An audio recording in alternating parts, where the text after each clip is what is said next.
এখানে আসলে বাল্যবিবাহ মাদকের উপরে যথেষ্ট কার্যক্রম কার্যক্রম একটি আছে। সেটা হলো আমরা প্রতিষ্ঠানের বছরের শুরুতেই এই বাল্যবিবাহ প্রতিরোধে আমরা ম্যাডাম এবং টিচারদের সমন্বয়ে ছাত্রদের সমন্বয়ে একটা কমিটি করেছি এবং সেই কমিটির মাধ্যমে আমরা বাল্যবিবাহ প্রতিরোধে কাজ করে যাচ্ছি এবং সেক্ষেত্রে ম্যাডাম এবং শিক্ষকরা যারা আছেন ওই মিটিংয়ের মাধ্যমে স্কুলের প্রাতিষ্ঠানিক সমাবেশে এবং অন্তত বছরে 2 বার 3 বার আমরা এরকম একটা মিটিং করি এবং সেখানে বাল্যবিবাহের যে কুফলগুলো আসে সেগুলো আমরা শিক্ষার্থীদেরকে অবহিত করি এবং এই কার্যক্রম আমাদের চলমান আছে দীর্ঘদিন যাবত এবং ভবিষ্যতে আমরা এটা কার্যকর রাখবো আশা করি। মাদকের ব্যাপারে আমাদের মাদক নির্মূল কমিটি আছে, ছাত্র শিক্ষকদের সমন্বয়ে একটা কমিটি অ্যাক্টিভ আছে।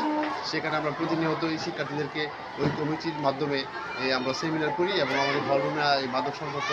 যে মাদকের যে কুফলগুলো আছে এগুলো আমরা বোঝাতে চেষ্টা করি এবং আপনারা হয়তো জানেন না আমাদের প্রতিষ্ঠানে একটা ছিল ধূমপান করেছিল, সেই জন্য আমরা তাকে টিসির মাধ্যমে স্কুল থেকে বিতাড়িত করি। এটা এলাকার সকলেই জানে, চেয়ারম্যান সমাজের প্রতিনিধিদেরকে উপস্থিতি করে আমরা এই কাজটা করেছিলাম যাতে ছেলেমেয়েরা ধূমপান বা মাদকের দিকে অগ্রগামী না হতে পারে। আমি বনগ্রাম আনন্দ শিশু ইসলাম কলেজের আব্দুল মালিক পরি সহকারী শিক্ষক আইসিটি। তো বনগ্রাম আনন্দ শিশু ইসলাম কলেজে অনেক আগে থেকেই ডিজিটাল ল্যাব অ্যাক্টিভ আছে, যেখানে 17টিরও বেশি কম্পিউটার আছে এবং আমাদের স্কুলের শিক্ষার্থী অনেক বেশি হওয়ার কারণে আমরা 2টা শিফটে প্রত্যেক শ্রেণীর জন্য 2টা শিফট করি, ক্লাসগুলো নিয়ন্ত্রণ করি এবং আমাদের রুটিন অনুযায়ী